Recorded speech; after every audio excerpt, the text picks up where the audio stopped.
नमस्कार, मी श्रद्धा मुखेडकर. ऐकूयात काही ठळक घडामोडी.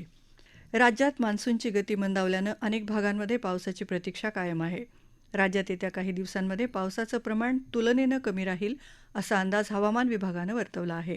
कोकण आणि घाटमाथ्यावर काही भागात मध्यम स्वरूपाचा तर मध्य महाराष्ट्रात हलक्या ते मध्यम स्वरूपाचा पाऊस पडेल. तुरळक ठिकाणी जोरदार सरी पडतील. विदर्भातही काही ठिकाणी पाऊस पडेल, असा हवामान विभागाचा अंदाज आहे.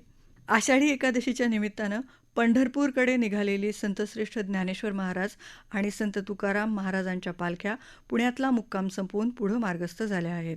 श्री संत निवृत्तीनाथ महाराजांची पालखी अहिल्यानगर इथं दाखल झाली आहे. संत एकनाथ महाराजांची पालखीही आज बीड जिल्ह्यात राक्षसभुवन इथल्या मुक्कामावरून पुढे रवाना होईल.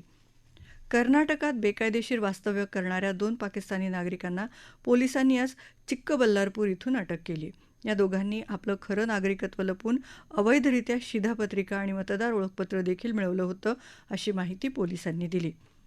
विम्बल्डन टेनिस स्पर्धेत पुरुष एकेरीचा अंतिम सामना आज यानिक सिनर आणि अलेक्झांडर झेरेव्ह यांच्यात होणार आहे. भारतीय प्रमाणवेळेनुसार 8:30 वाजता या सामन्याला सुरुवात होईल.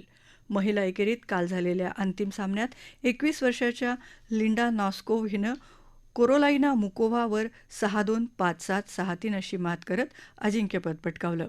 याबरोबरच आकाशवाणी मुंबई केंद्रावरचं हे बातमीपत्र संपलं.